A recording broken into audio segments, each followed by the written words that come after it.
नमस्ते जी, आप देख रहे हैं भारत युवा मंच।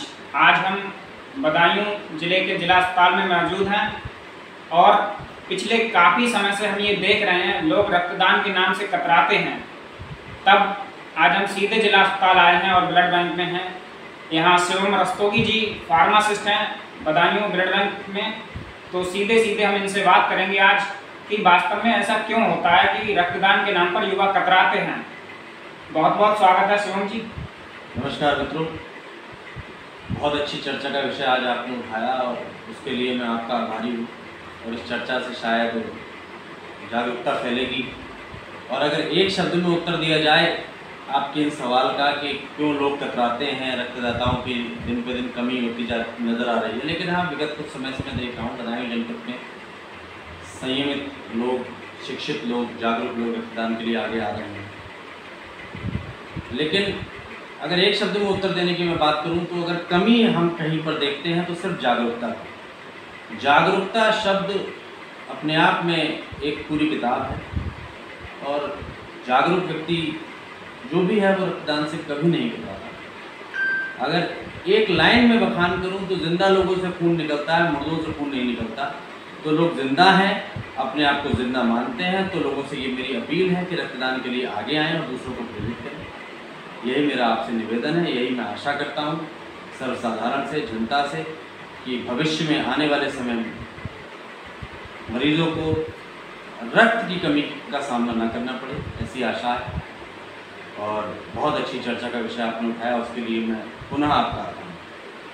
अच्छा शिवम जी, ये बताइए आपकी शहरी और ग्रामीण क्षेत्रों में रक्तदाताओं की संख्या कहाँ से ज़्यादा रहती है? अगर रक्तदाताओं की हम बात करें तो जाहिर सी बात है शहरी क्षेत्र से रक्तदाता ज़्यादा आगे आते हैं। उसका एक मुख्य कारण ये है शिक्षा, और वही लौट फेर के आते हैं जागरूकता, क्योंकि शिक्षा ही एक ऐसा माध्यम है जो लोगों में जागरूकता का संचार करती है। और देहात क्षेत्र में अभी भी अगर अनुपात में देखा जाए तो शहरी क्षेत्र में शिक्षित लोगों की संख्या ज़्यादा है। देहात क्षेत्र में, ग्रामीण क्षेत्र में शिक्षित लोगों की संख्या में कमी होने के कारण वहाँ के लोगों की ये मन में भ्रांति है, ये भ्रम है कि रक्तदान करेंगे अरे हमारा खून निकल जाएगा। तो मैं आज के इस चर्चा के विषय के माध्यम से कोशिश करूँगा इस भ्रांति को समाप्त करने की, इस भ्रांति में नए सिरे से कुछ आयाम आएँ आगे और ग्रामीण लोग भी आगे आएँ। उसके लिए मैं पुनः आभारी हूँ। बहुत अच्छी चर्चा का विषय है। मैं बहुत समय से इस विषय पर चर्चा करने के लिए उत्सुक था, जो आज भारत युवा मंच के माध्यम से संपन्न हो रहा है। अच्छा, रक्त की आवश्यकता है वो सर्वाधिक किस प्रकार की बीमारी में ज़्यादा पड़ती है? रक्त की जरूरत किस प्रकार की बीमारी में ज़्यादा जरूरत पड़ती है?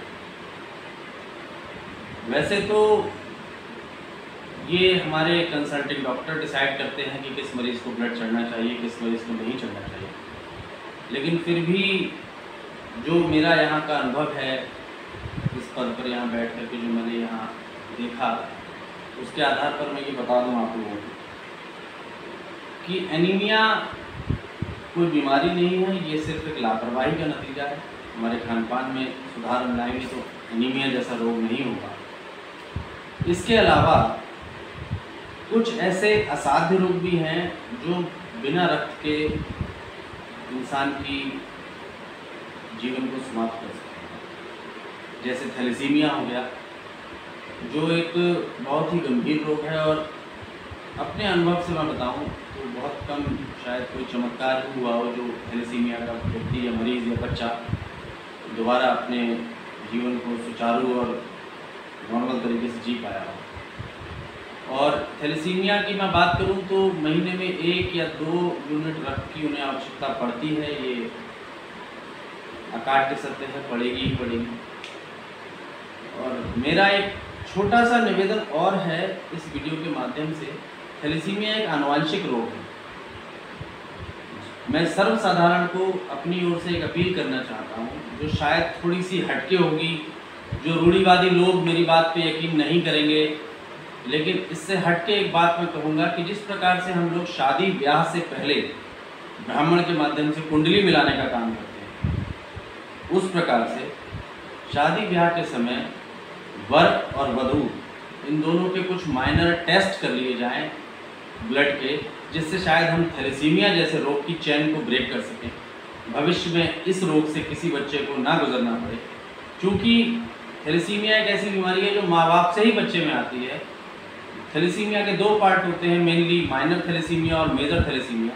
यदि पति पत्नी दोनों माइनर थैलेसीमिया के मरीज होंगे, जिसका उन्हें भी नहीं पता चलेगा, क्योंकि माइनर थैलेसीमिया का कोई ऐसा प्रभाव हमारे शरीर पर नहीं पड़ता जो हमें किसी प्रकार की परेशानी का सामना करना पड़े, हमें पता ही नहीं चलता। तो इसलिए हम लोग जानकारी नहीं निकालते। लेकिन अगर हम लोग शादी से पूर्व पति पत्नी यानी कि वर वधू का माइनर थैलेसीमिक या थैलेसीमिक टेस्ट करा लें, तो शायद आने वाली संतान जो उनसे उत्पन्न होगी, जो उनसे उनको प्राप्त होगी, वो थैलेसीमिया जैसे खतरनाक और असाध्य रोग से पीड़ित नहीं होगी। तो कुंडली मिलाने के साथ साथ मेरा एक सर्वसाधारण से जनसामान्य से एक अपील कि ब्लड की कुछ जांचें, कुछ ऐसे रोग जो आनुवंशिक होते हैं उनकी अवश्य करा ली जाए। इसके अलावा ल्यूकीमिया है, सिकल सेल एनीमिया है, कैंसर पेशेंट्स में सबसे ज़्यादा ब्लड की आवश्यकता होती है, क्योंकि कैंसर का लाइन ऑफ ट्रीटमेंट जो है वो कीमोथेरेपी से होकर गुजरता है। कीमोथेरेपी एक ऐसी प्रक्रिया है जिसको इलाज के दौरान अपनाया जाता है और उससे मरीज़ में RBCs की कमी हो जाती है, जिसको आम भाषा में कहें तो हम लोग कहते हैं सिकाई। कैंसर के मरीज़ की कैंसर की जगह की सिकाई हो रही है। उस सिकाई से, चूँकि ये रेज का खेल है, किरणों का खेल है, उस किरणों से सिकाई होती है और दवाइयाँ दी जाती हैं, उनसे लोगों में एनीमिया हो जाता है और कैंसर के पेशेंट को भी अक्सर ब्लड की आवश्यकता पड़ती है। और अगर मैं बात करूं हमारी गर्भवती महिलाओं में, तो सरकार द्वारा बहुत से ऐसे प्लान, बहुत से ऐसे प्रोग्राम, बहुत सी ऐसी योजनाएं चलाई जा रही हैं जिनसे गर्भवती महिलाओं को शुरू से आशा, आंगनबाड़ी, मेनम बहन जी के माध्यम से आयरन की टैबलेट्स खिलाई जाती हैं, जिससे कि काफ़ी सुधार देखने को मिला है। लेकिन फिर भी मैं कहूँगा कि ग्रामीण क्षेत्रों में महिलाओं के स्वास्थ्य के प्रति परिवार को व्यक्तिगत तौर पर जागरूक होने की आवश्यकता है, जिससे कि उनके प्रसव के दौरान उन्हें रक्त की आवश्यकता ना पड़े। लेकिन मैं ये देख रहा हूँ कि प्रसव के दौरान भी काफ़ी हद तक रक्त की आवश्यकता इन दिनों पड़ रही है। अच्छा, ऐसी कौन सी बीमारियां हैं जिनका इलाज बिना रक्त के संभव नहीं है? अभी मैंने जिक्र किया, दोबारा उस पर बताऊँ, कैंसर है, थैलेसीमिया है, सिकल सेल एनीमिया है, ल्यूकीमिया है, और अगर मैं छोटी सी बात कहूँ तो मैंने काफ़ी हद तक कुछ पेशेंट्स में देखा है, संभव नहीं है ये तो नहीं कहूँगा, लेकिन HIV पेशेंट्स को भी एक समय अंतराल के बाद मैंने देखा है कि रक्त की आवश्यकता अक्सर से पड़ती है और उनके लिए वो लाइफ सेविंग ड्रग की तरह काम करता है। क्योंकि रक्त चढ़ने से व्यक्ति में, मरीज़ में एक अलग ऊर्जा का संचार होता है, जो कि बीमार मरीजों के लिए बहुत ही लाभप्रद साबित होता है और चिकित्सक को इलाज में उनको काफ़ी मदद पाती है। अच्छा, ग्रामीण क्षेत्रों में यह माना जाता है कि रक्तदान से कमजोरी आती है या मानसिक तनाव होता है, इस पर आप क्या कहेंगे? एक शब्द में कहूँ तो बुखार से ज़्यादा कमजोरी तो नहीं आती। एक दिन यदि किसी व्यक्ति को बुखार आ जाए तो ज़्यादा कमजोरी या हरासमेंट टाइप का महसूस होता है, लेकिन ये मेरा व्यक्तिगत अनुभव भी है और एकेडमिक अनुभव भी है कि रक्तदान से किसी प्रकार की कोई कमजोरी नहीं आती और रक्तदान एक बहुत छोटी सी प्रक्रिया है जिसमें कुल मिलाकर के 5 मिनट से ज़्यादा का समय नहीं लगता और रक्तदान करने से कुछ अन्य लाभ भी हैं, जैसे कि आपका कोलेस्ट्रॉल लेवल भी कुछ हद तक मेंटेन होता है और अगर मैं बात करूं तो नए RBC बनना, नए RBCs का निर्माण तेज़ी से होता है। ब्लड के अगर हम पार्ट्स की बात करें तो जिस प्रकार से आम जनमानस ने सुना होगा, इस समय डेंगू का सीजन चल रहा है, लोगों की, डेंगू पीड़ित मरीजों की प्लेटलेट्स में काफ़ी गिरावट देखने को मिली है। तो ये भी प्लेटलेट जो होती हैं वो भी ब्लड का ही एक कंपोनेंट है। यदि शरीर में प्लेटलेट्स की कमी हो जाए तो हमारे शरीर का खून का जमना बिल्कुल ख़त्म हो जाता है। अगर कहीं चोट लग जाए तो खून जमेगा नहीं, निरंतर बहता रहेगा। डेंगू के मरीजों में देखा गया है कि लैट्रिन के रास्ते या नाक के रास्ते या मुंह के रास्ते या कान के रास्ते कहीं ना कहीं से खून या ब्लड शब्द में कहूँ तो निकलना शुरू हो जाता है, रिसाव शुरू हो जाता है, क्योंकि प्लेटलेट्स की कमी हो जाती है, खून के थक्के नहीं मिलते। और ये भी एक ब्लड का ही कंपोनेंट है। आज की इस वीडियो के माध्यम से मैं ये बताऊं कि आप जो एक यूनिट रक्त का दान करते हैं रक्तदान शिविरों में या राजकीय रक्त कोषों में जाकर के स्वैच्छिक रक्तदान करते हैं, तो उससे आप एक साथ तकरीबन 3 से 4 मरीजों की जान को बचा सकते हैं। जैसे कि हम उसके पार्ट्स करें तो चूँकि बदायूं जनपद अभी केवल होल ब्लड के ही लाइसेंस शुदा है और अभी हम बदायूं में केवल होल ब्लड ही उपलब्ध करवा पा रहे हैं, लेकिन प्रयास है, हम लोगों का प्रयास है और सरकार उसमें पूर्ण सहयोग प्रदान कर रही है। हमारे मौजूदा CMS जो जिनकी मैं तारीफ करूँ उतनी कम है, उन्होंने रक्तदान को काफ़ी बढ़ावा देने के लिए अपनी तरफ से काफ़ी हद तक हम लोगों को आगे बढ़ाने का प्रयास किया है। उसके लिए मैं उनका हृदय से आभारी हूँ।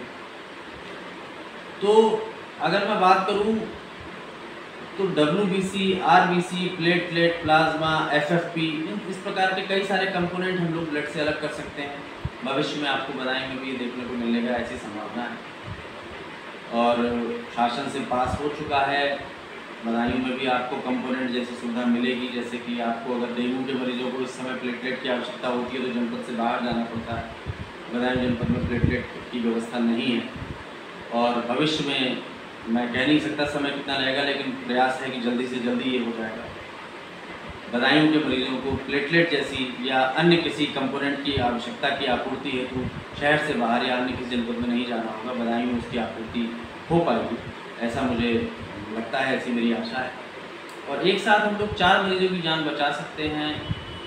और अगर मैं कहूँ तो ये एक दैवीय कार्य है, ये एक पुण्य का कार्य है। एक पुराना स्लोगन है रक्तदान महादान, ये एक अपने आप में पूरा वेद है, पूरा पुराण है, क्योंकि इससे बड़ा कोई दान नहीं माना जाता। आप एक जीवन को दान कर रहे हैं, आप एक किसी के जीवन को बढ़ा रहे हैं। अगर एक शब्द में कहूँ तो एक छोटी सी लाइन के माध्यम से मैं कहूँ तो ये सही होगा कि मौका दीजिए अपने रक्त को, मौका दीजिए अपने रक्त को किसी की रगों में बहने का। यह एक नायाब तरीका है दूसरों में ज़िंदा रहने का। और इसी के साथ मैं ये कहूँगा कि रक्तदान एक बहुत ही हेल्दी प्रोसीजर है और किसी प्रकार की कोई समस्या नहीं होती। आप किसी भी लाइसेंस शुदा राजकीय रक्त कोष में जाकर के रक्तदान कर सकते हैं। वहाँ पर टेक्निकल स्टाफ होता है, वहाँ पर ट्रेंड स्टाफ होता है, आपको किसी प्रकार की कोई परेशानी का सामना नहीं करना पड़ेगा, ऐसी मुझे आशा है। और ये एक समय अंतराल की हम बात करें तो साल में 3 महीने का अंतराल करने का मतलब हो गया 4थे महीने आप दोबारा डोनेशन कर सकते हैं। तो अगर हम आंकड़ा लगाएं तो साल में एक व्यक्ति को 3 बार डोनेशन अवश्य करना चाहिए और नहीं भी कर पाता किसी कारणवश तो 2 बार तो अवश्य ही करना चाहिए। आप किसी के जीवन को बचाने का कार्य कर रहे हैं, ऐसा पुण्य कार्य करने का मौका यदि जब भी मिले तो उससे हिचकिचाना नहीं चाहिए। अब एक मुद्दा उठता है कि शहरी और ग्रामीण क्षेत्र में डोनेशंस की संख्या शहरी से ज़्यादा होती है, क्योंकि यहाँ पर जागरूकता बहुत है, यहाँ शिक्षा की कमी नहीं है, यहाँ लोगों में भ्रांति कम है, यहाँ सक्षम लोग हैं।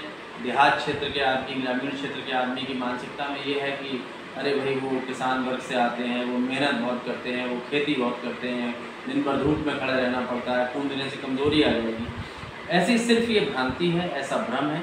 मेरा मानना है इस भ्रम को निकालना चाहिए, समय समय पर जागरूकता अभियान चलाने चाहिए और जो कि हमारे माध्यम से इस 2 वर्षों के कार्यकाल में उतना बेहतर नहीं हो पाया कोविड के दौर में, क्योंकि जन सामान्य को एक जगह इकट्ठा करना संभव नहीं था। शासन की गाइडलाइन के हिसाब से ज़्यादा लोग इकट्ठे नहीं किए जा सकते थे।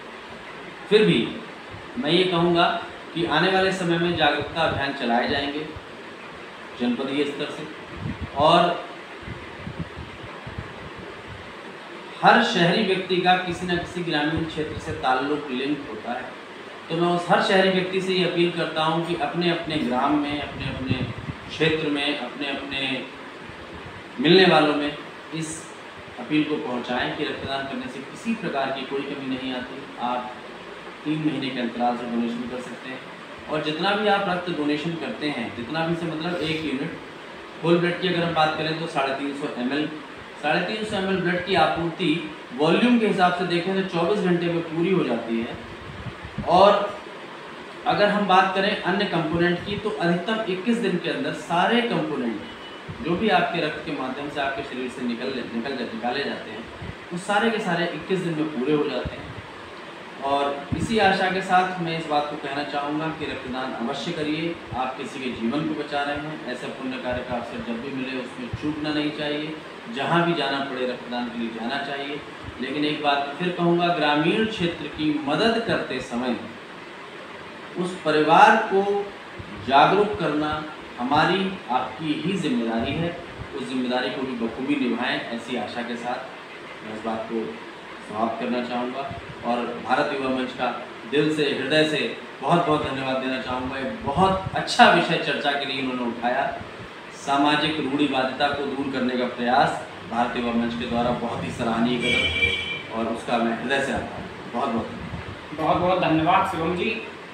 सभी युवा साथियों से निवेदन है, जहाँ तक हो सकता है रक्तदान अवश्य करें। शिवम जी ने बताया कि साल में 3 बार तो कर ही सकते हैं, अगर 3 बार ना करें तो 2 बार अवश्य करें। बहुत बहुत धन्यवाद।